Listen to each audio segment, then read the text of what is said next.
નમસ્કાર દોસ્તો, જય હિન્દ.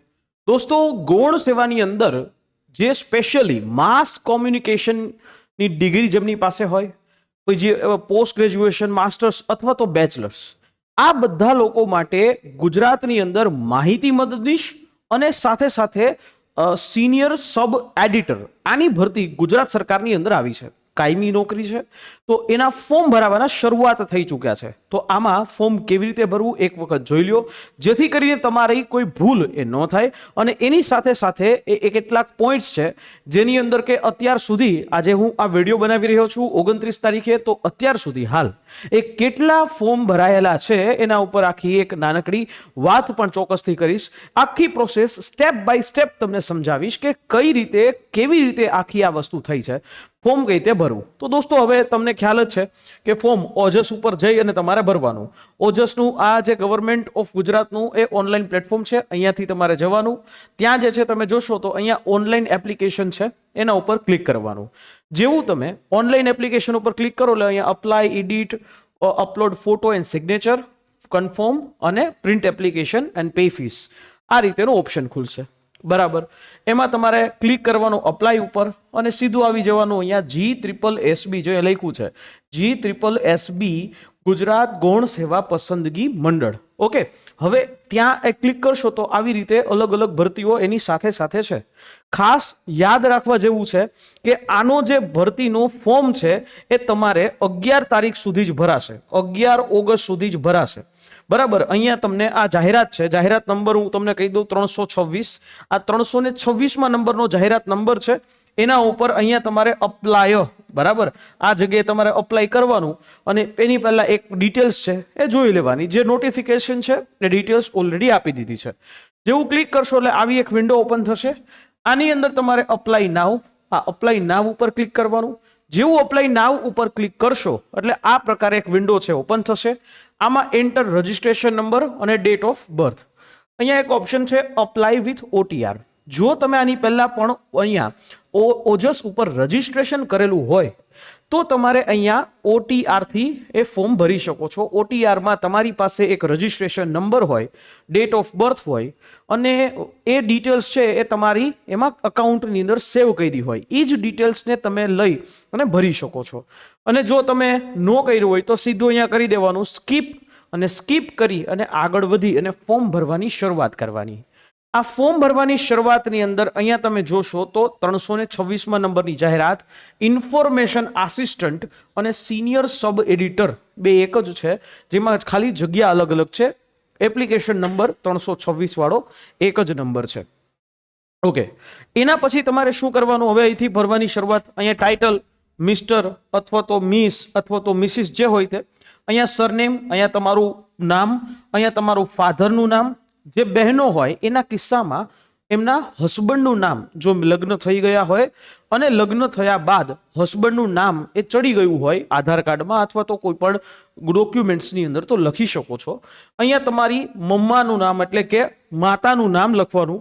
અહીંયા જેન્ડર છે એ જેન્ડર તમારે સિલેક્ટ કરી દેવાની, મેલ અથવા તો ફિમેલ. આ જગ્યાએ તમારું ડેટ ઓફ બર્થ નાખવાનું રહેશે. અહીંયા તમારું મેરિટલ સ્ટેટસ એ ખાસ આપવાનું રહેશે.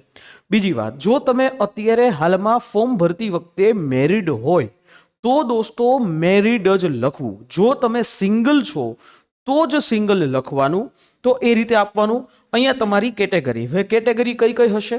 ઓપન એટલે કે અનરિઝર્વ, EWS, SEBC, SC અને ST, આટલી કેટેગરી હશે.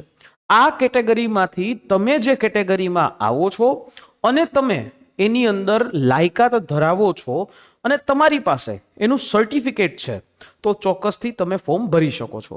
અહીંયા વાત કરી દઉં, EWS છે તો EWS નું સર્ટિફિકેટ જોશે. SEBC હશે તો એમને જાતિનો દાખલો એટલે કે એ સામાજિક અને શૈક્ષણિક રીતે પછાત છે એનો દાખલો, અને એની સાથે સાથે નોન ક્રિમિલિયર સર્ટિફિકેટ જોશે. SC અને ST વાળા લોકો છે એમના માટે જાતિનો દાખલો એટલે કે એ ST થી બિલોંગ કરે છે એ દાખલો જોશે. અને આ દાખલો છે એ ગુજરાતી વાળો જોશે, ઇંગ્લિશ વાળો નહીં. એટલે ગુજરાતી વાળો દાખલો છે એ અહીંયા જોશે. એના પછી અહીંયા આગળ આવો તો તમને અહીંયા એ એડ્રેસ પૂછે છે. અહીંયા તમારું પ્રેઝન્ટ એડ્રેસ, સ્ટેટ, ડિસ્ટ્રિક્ટ, તાલુકા, પિનકોડ, બરાબર.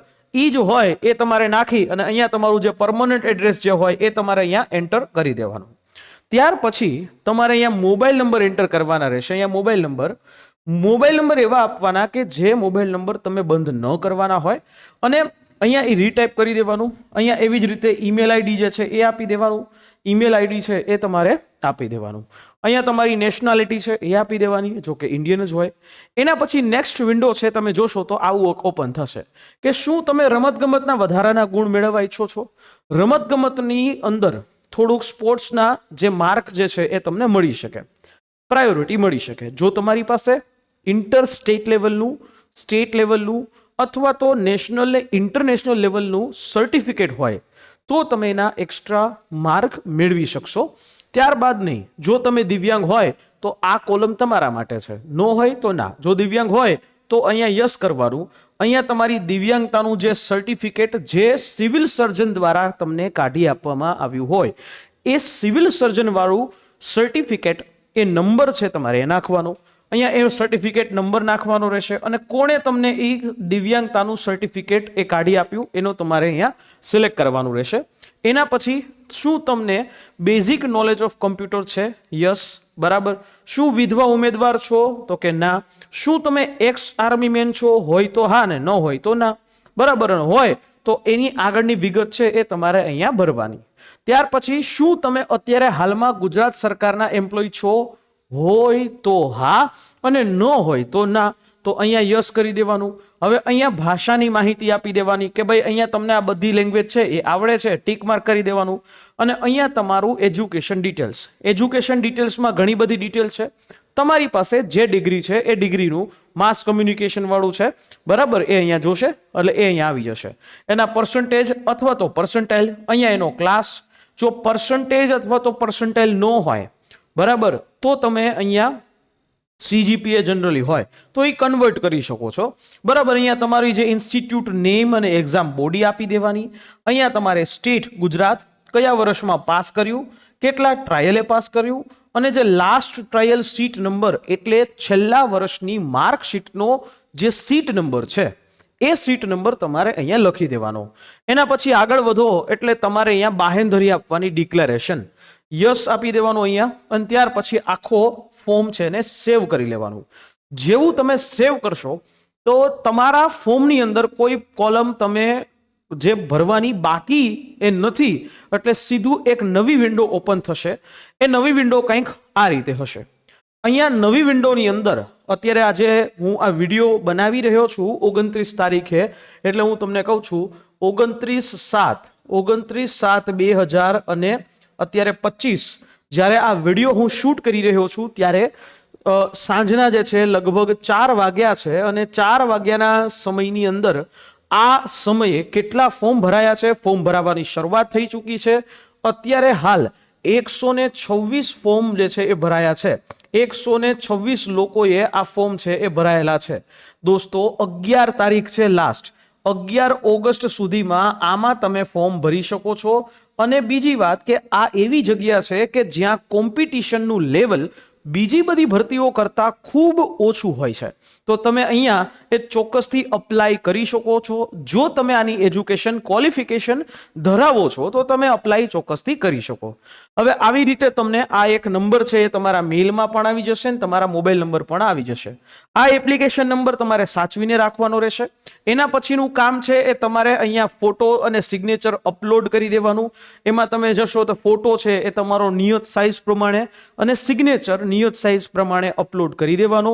અને ત્યારબાદ આ અરજી છે એને કન્ફર્મ કરવી પડશે. કન્ફર્મ કર્યા વગર આ અરજી જે છે કન્ફર્મ નહીં ગણાય. એટલે અહીંયા આ ઓનલાઈન એપ્લિકેશનની લિંક ઉપર આવશો તો કન્ફર્મ નામનું એક બટન જોવા મળશે, એનો અહીંયા ઉપયોગ કરવાનો રહેશે, બરાબર.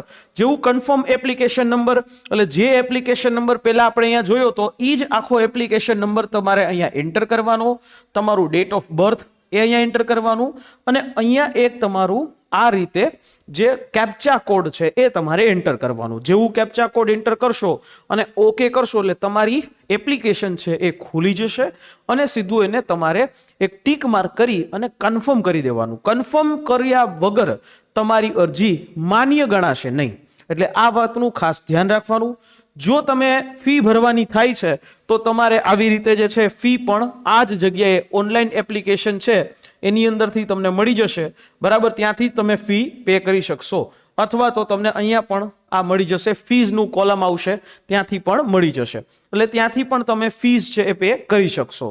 બીજી વાત એ છે દોસ્તો કે આ જે ફોર્મ ભરવા માટે તમને કોઈ પણ પ્રકારની મદદ જે છે જોતી હોય અથવા તો હેલ્પ જોતી હોય તો અમારા આ હેલ્પલાઇન નંબર ઉપર કોલ કરી શકો છો. અને ખાસ વાત કે જો તમે આની તૈયારી કરવા ઈચ્છો છો અને આમાં 100% રિઝલ્ટ મેળવવા ઈચ્છો છો તો ચોક્કસથી આ હેલ્પલાઇન નંબર ઉપર કોલ કરી અને સમગ્ર માહિતી એ લઈ શકો છો. શું કામ? કારણ કે આની પહેલા જે બે ભરતી આવી હતી લગભગ 2019 આસપાસ આવી હતી અને ત્યારે અને આ વખતે થોડું અલગ છે. આ વખતની પરીક્ષા તમારી CBT થી થવાની છે એટલે તમારે થોડું વધારે જે છે એ મહેનત કરશો અને વ્યવસ્થિત સાચા માર્ગદર્શનની અંદર મહેનત કરશો તો ચોક્કસથી છે એ આની અંદર તમારું નામ એ સિલેક્શન લિસ્ટની અંદર તમને જોવા મળશે. આશા રાખીએ આ માહિતી સમજાઈ હશે. ચેનલ ઉપર નવા છો તો સબસ્ક્રાઇબ કરશો અને બીજી વાત કે ટેલિગ્રામ ચેનલ અમારી લક્ષ્યમ એકેડેમી ઓફિશિયલ છે એને જોઈન કરી લેજો. મળીએ નેક્સ્ટ સેશનમાં. જય હિન્દ, જય ભારત.